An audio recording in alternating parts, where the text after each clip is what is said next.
I'm here with Kurt Kuhne, who is part of the People's Learning Center in the Bethel region. I'm here with Ken Peltier, who does the apprenticeship training program for the operating engineers. Very unique Alaska experience when you talk about training and workforce development.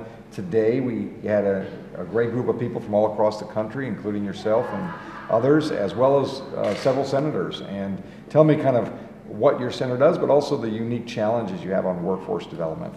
So it's Elitnaurviat, which... I was going to let you say that because I knew it would be a tough one. It's a Yupik phrase meaning the People's Learning Center. Yes. So the People's Learning Center was created about 10 years ago by employers in our region of the state, which serves 50 villages, 58 tribes, 27,000 people in the area the size of the state of Illinois. Today we heard a lot from folks about what they're doing in different parts of the country. I know in Alaska, in your facility in Palmer, you're doing something very unique in the sense of not only outdoor apprenticeship program, but when the winter sets in, a little different in Alaska, you're busy training Alaskans inside to run heavy equipment. Tell me a little about that. When I started as a young buck in the construction world, the person that mentored me, he said, first thing you do on the job is always find your choke point. And when I took over this job to oversee training, I recognized that our construction workers had the most time to train in the winter, but we didn't have an ability to do that. We have a lot of challenges in the Bethel region, but also some great opportunities. We have a lot of young people there looking for new Absolutely. opportunities. Half of our population is under the age of 19. There is tons of employment. We have healthcare. We have lots of industries that are looking for qualified people, but yet the people that live there don't meet those. Construction season typically ends, October, and then they're waiting around till spring.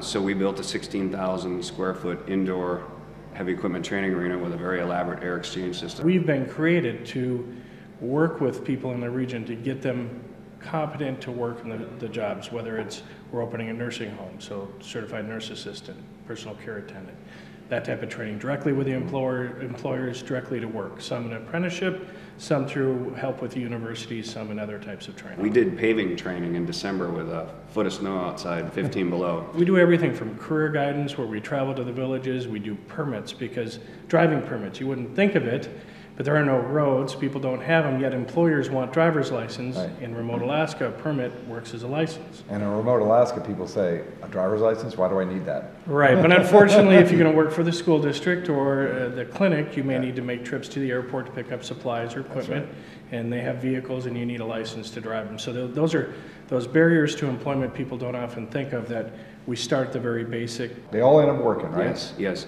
800 to 1,000 a year. 800 to 1,000 a year. Yes, every year. We do health and safety training. We prepare people for the North Slope. We do MSHA, OSHA, North Slope training, crane certification, heavy equipment mechanics. Most of the trainings we do are employer driven. So before we even put it on, we'll work with the health corporation, for example. They identify employees that they want to either train up, employees they currently have, or identify other people in the community to train, and then they pretty much are guaranteed employment at the end. I really love the point on the veterans today. Being on the AWEB, it's a point I made to the governor. We have 29% non-resident hire still on the North Slope, and we have all these vets coming back that are trained, that can show up to work on time, that will move, that will work, and I would like to see more of a focus on that.